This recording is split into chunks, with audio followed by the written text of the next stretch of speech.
이것은 혁명 외에는 다른 방법이 없기 때문에 우리는 혁명으로 맞짱 떠야 되는 것입니다. 대한민국은 4.19 혁명 때문에 대한민국이 살았고 5.16 군사혁명 때문에 대한민국이 살았는데, 자, 김학성 교수님을 모시고 4.19 혁명이 왜 일어났는지, 이래서 이번 6월 6일날 우리는 대한민국을 살리기 위하여 반드시 혁명으로 맞짱 떠야 되는 것입니다. 자, 박사님, 4.19가 왜 일어났나요? 뭐 많이 아시지만 1960년 3.15 선거의 부정 때문에 학생과 지식인과 국민들이 중심이 되어서 선거를 다시 하자라고 하면서 운동을 했던 것이죠. 그러면 이번에는 부정선거 했어 안 했어요? 했죠, 목사님. 그런데 왜 4.19 같은 일이 왜 안 일어나요? 그것은 제가 볼 때 4.19 혁명도 한날 한시에 일어난 게 아닙니다. 여러 날 여러 군데에서 여러 사람들이 산발적으로 자신의 주장을 하면서 그것이 모아져 가지고 한꺼번에 폭발된 것이 4.19가 된 것이기 때문에 우리도 부산서, 대구서, 대전서, 또 광주, 전주, 춘천, 홍천에서 국민들의 여론을 환기시키고 국민들에게 확신을 주어서 정말 이번 43도가 명백하게 잘못됐다는 사실을 국민들에게 깨우치게 된다면 일어날 것으로 보는 것입니다. 자, 그래서 4.19 혁명 때문에 건국 대통령 이승만 대통령이 하야했졌습니다. 하야했습니다. 예. 대통령이 하야하자 대한민국이 어떤 꼴이 났습니까? 당시는 이승만 대통령이 하야하셨기 때문에 부통령으로 당선된 이기국은 그 가족이 다 자살을 했습니다. 그렇다면 정부를 이끌 수 있는 조직은 뭐였느냐? 당시에는 권한대행이 대통령 아니면 부통령인데 그 다음에는 제1순위 국무위원이 누구냐? 외교부 장관이 권한대행을 하도록 되어 있던 것입니다. 그 사람이 바로 허정씨입니다. 그래서 허정이가 외무부 장관, 즉 수석 국무위원 자격으로 제1공화국의 정부를 유지를 했던 것이고, 다음 정부인 장면 정권에게 넘어주는 모든 과정에서 일 처리를 한 사람이 허정 권한대행입니다. 자, 장면 정부가 몇 개월 했어요? 장면 정부는 60년 8월 달에 시작했습니다. 그래서 7월 달에 선거를 했고, 그리고 8월 달에 정권이 시작됐는데 5.16으로 인해서 한 8개월 정도 아니 했습니다. 그러니까 1년도 못했다는 얘기죠? 못했습니다. 예. 그런데 그 작년 정부 때 대한민국 상태가 어땠습니까? 무질서 그 자체라고 볼 수 있겠죠. 그리고 민생은 도탄났고 대한민국의 질서 유지가 제대로 되지 않았고, 그러면서 동시에 북한의 강력한 위협을 받는 그런 상태였기 때문에 대한민국은 한마디로 풍전등화와 같은 상태라고 말할 수가 있는 것입니다. 오늘날의 대한민국 상태와 같다고 말이죠. 현재 그렇습니다, 목사님. 지금 192석 했잖아요, 쟤들이. 그러니까 부정선거에 의해서 정권을 장악하고 있고, 4년 전에도 180석, 지금도 192석을 가짐으로써 대한민국 전체를 자신의 이념과 가치에 의해서 무너뜨리려고 하는 세력이 너무 크기 때문에 대한민국은 대단히 위험하다고 볼 수밖에 없습니다. 192석의 목적지가 어디입니까?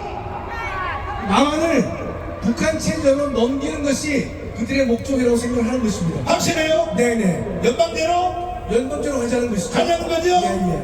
대한민국은 북한의 연방제로 가면 돼요, 안 돼요? 돼요, 안 돼요? 그때에 황교안 장군이 나와봐요. 이때 드디어 대한민국을 살리는 한 사람이 나타났어요. 그 사람의 이름이 누구냐? 박정희 소장입니다. 어차피 나라는 북한으로 넘어가게 돼 있어요. 자, 황교안 장군님, 박정희는 별이 몇 개요? 소장입니다. 소장? 투수판 소장이라 그러면 몰라. 별이 몇 개냐고 무식하게 얘기해요. 몇 개요? 2개입니다. 2개. 그러면 장군님은 별이 몇 개요?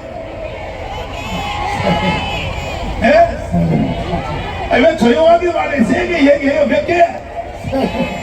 그러면 별 2개도 대한민국을 살려냈다면 별 3개는 혁명해야 돼, 안 해야 돼? 죄송합니다. 목숨을 내놓겠습니다. 이번 6월 6일날 황규성 장모님이 앞장서서 2판 4판이야. 성공하면 살고 실패하면 사형장의 이슬로 사라지면 되는 거야. 여러분도 이런 각오가 됐어요? 됐어요? 그럼 박정희 소장이 혁명을 할 수 있도록 뒤에서 바친 세력이 누구예요? 64,8기생 9명. 648기 9명. 대충 이름이 누구예요? 뭐 여러분 잘 아시는 김종필, 아, 김종필, 우치성, 어찌서? 김형우 아, 뭐 이런 분들. 야, 이런 사람들이 박정희를 뒤에서 밀어서 박정희가 5.16 군사혁명을 했다는 얘기죠. 맞습니다. 그죠? 그런데 648기 박정희를 밀었던 세력보다 더 센 세력이 광화문입니다. 동의하십니까? 648기 박정희를 밀었던 세력과 비교가 안 돼. 우리도 2판 4판이야. 반드시 대한민국을 위하여 죽을 준비 됐어요. 확실해.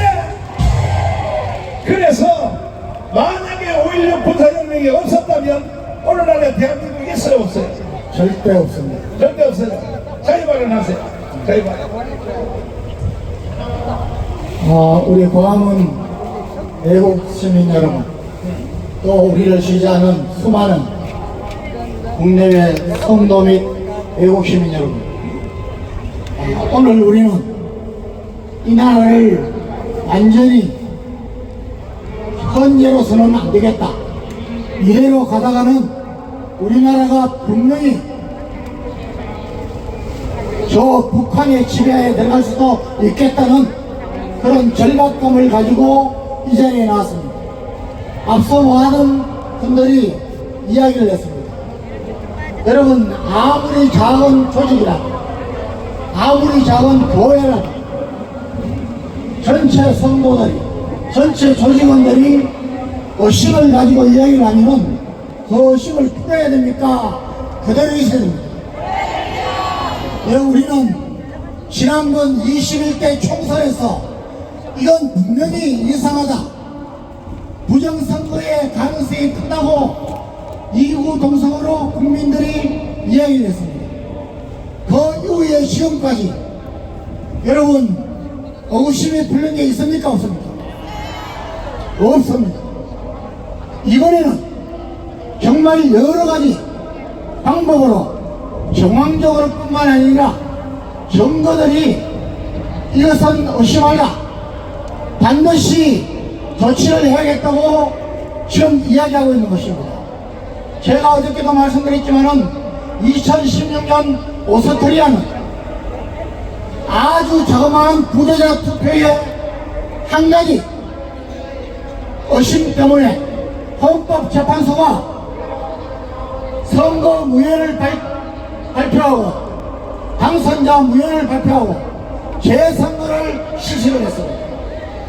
여러분, 그것과 비교하면 우리는 뭔가 지금 행정부뿐만 아니라 입법부, 우리 한국 교회를 비롯한 전 국민이 들고 일어나야 됩니다. 이렇게 앉아있는 것은 분명히 이것은 정말 원통하고 비통한 것입니다. 여러분, 우리와 비슷한